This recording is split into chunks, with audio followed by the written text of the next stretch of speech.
আসসালামু আলাইকুম রহমতুল্লাহ বারাকাতু। কেমন আছেন? বাংলাদেশের সবাই ভালো আছেন? আলহামদুলিল্লাহ, আমরাও প্রবাসে ভালো আছি। আমি কিছু কথা বলবো আমাদের যারা নেতৃস্থানীয় আছেন, যারা নেতৃবৃন্দ আছেন, সকল পার্টির নেতৃবৃন্দকে উদ্দেশ্য করে বলবো, দয়া করে ভুল ত্রুটি হলে আসলে ক্ষমা করে দিবেন।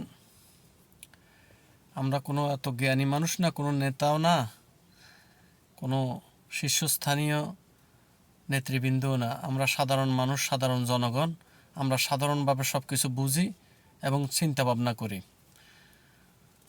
আমি বলবো যে 1971 সালে আমাদের যে ভাইয়েরা, বীর যোদ্ধারা জীবন দিয়েছেন, শহীদ হয়েছেন এই দেশের জন্য, একটি পতাকার জন্য,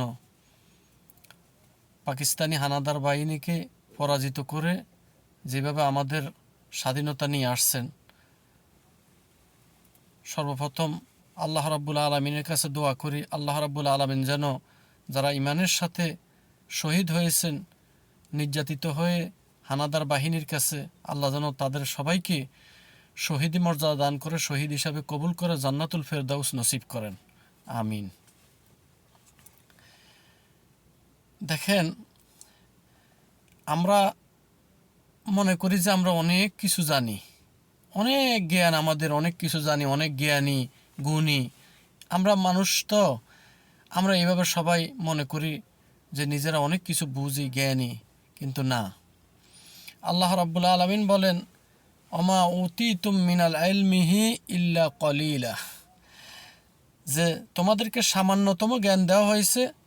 সমস্ত জ্ঞানের মালিক আল্লাহ রাব্বুল আলামিন, আমরা সামান্য জ্ঞানের অধিকারী। দেখেন, আজকে নেতাকণ, নেত্রীকণ, সাধারণ মানুষকণ, পুরুষকণ, মহিলাকণ, ছেলেকণ, মেয়েকণ, আমরা সবাই মানে দুনিয়াদারি নিয়ে বা সব কিছু নিয়ে, দুনিয়ার লোভ লালসা আমাদেরকে চতুর্দিক থেকে ঘিরে বসছে। তো আমরা এই লোভ লালসা দেখে এগুলোর ভিতরে নিমজ্জিত হয়ে যায়।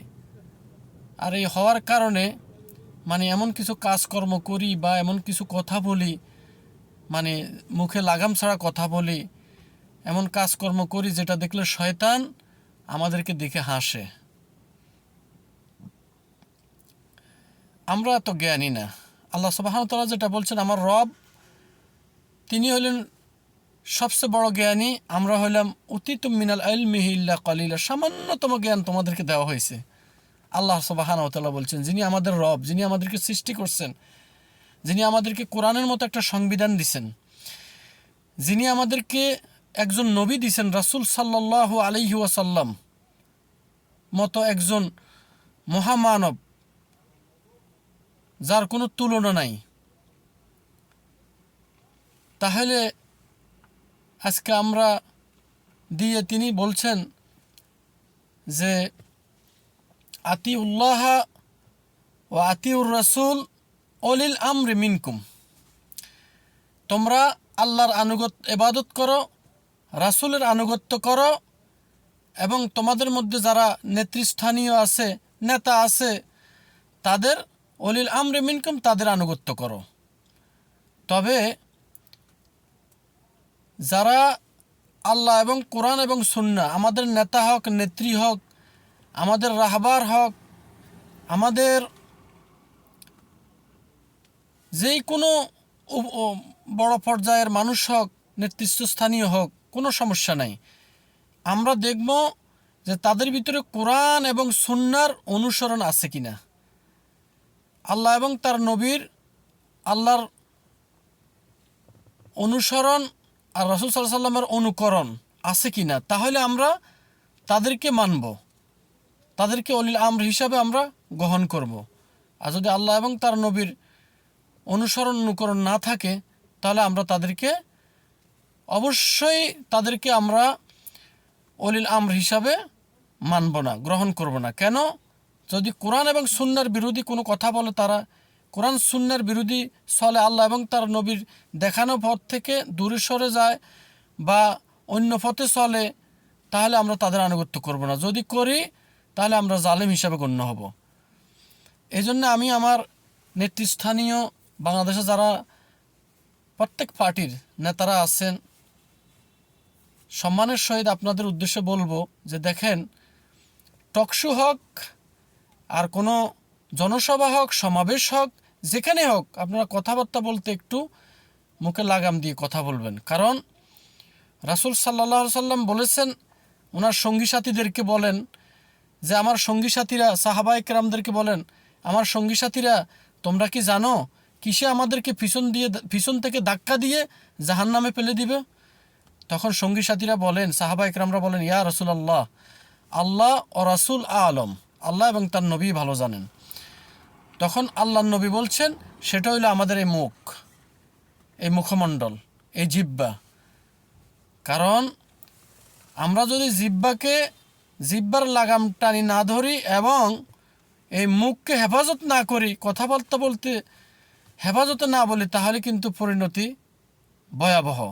এই জন্য আমি নেতা নেত্রীদেরকে বলবো, আপনারা রাজনীতি করেন, পার্টি করেন, দল করেন, কোনো সমস্যা নাই। তবে অনুরোধ হইল আমার ভাইয়েরা, বাবারা, আল্লাহ এবং তার নবীর বিরুদ্ধে যেটা যায় সেটা করবেন না, সেই পার্টিও করবেন না, সেই দলও করবেন না, তাহলে কিন্তু বাবা বিপদে পড়ে যাবেন। কারণ যখন এক মালেকাল মউত আজরাইল, আমরা যেটা বাংলাতে আজরাইল বলি, আসলে বাসাটা হইল মালেকাল মউত, মৃত্যুর ফেরেশতা যখন আমাদের সামনে আসি দাঁড়াইবে বাবারা, তখন কিন্তু আপনার নেতা নেত্রী, পৃথিবীর কেউ আপনাকে রক্ষা করার কোনো ক্ষমতা নাই। এক, দ্বিতীয়, যখন আমাদেরকে কবরে রাখবেন, মুসলমানদেরকে, যারা মুসলমান দাবি করে কবরে রাখবেন, প্রথমত মুনকির নকির দুই ফেরেশতা আসি প্রশ্ন করবেন, সবাই এটা আমরা জানি। তারপরে আমি একটু স্মরণ করাই দিই আর কি আপনাদেরকে। মার রব্বুকা, তোমার রবকে, অমা দিনুকা, তোমার দিন কি, অমান নবীউকা, তোমার নবীকে। যদি আপনি আল্লাহ এবং তার নবীর সাথে সম্পর্ক থাকে, আল্লাহ রাসূলের সাথে সম্পর্ক থাকে, কোরআনের সাথে সম্পর্ক থাকে, দ্বীনের সাথে সম্পর্ক থাকে, ইসলামের সাথে সম্পর্ক থাকে, এবং কোরআন সুন্নাহর দ্বারক এবং বাহক যারা আলেম ওলামা, এদের সাথে ভালো সম্পর্ক রাখেন, তাহলে ইনশাআল্লাহ ইমানের সাথে সাথে আপনার মুখে চলে আসবে, যখন বলবেন মার রব্বুকা, আপনি বলবেন রব্বি আল্লাহ, অমা দিনুকা, দীনুল ইসলাম, অমান নবীকা, নবীনা মুহাম্মদ সাল্লাল্লাহু আলাইহি সাল্লাম। আর যখন এটা বলবেন তখনই আপনি কবরের সফল কাম হয়ে যাবেন। আজ যদি বাবারা এই কথাগুলো আপনার মুখে যদি না আসে, আপনি যদি না বলতে পারেন, পরিণতিটা কেমন হবে জানেন? কেমন পরিণতিটা হবে? তাহলে একটু চিন্তা করেন, মরণকে একটু চিন্তা ভাবনা করেন। আমার নেতারা নেত্রীরা যারা আছেন, শীর্ষস্থানীয় রাজনৈতিক দলের নেতারা নেত্রীরা, আপনার উদ্দেশ্যে বলবো, এটা একটু চিন্তা করেন, মরণকে একটু স্মরণ করেন যে আমাকে মরতে হবে, আমি মুসলমান, আমি এমনভাবে কোনো কথাবার্তা বলবো না যে কোরআনের বিরুদ্ধে যায়, ইসলামের বিরুদ্ধে যায়, আল্লাহ এবং তার নবীর বিরুদ্ধে যায়, আলেম ওলামাদের বিরুদ্ধে যায়।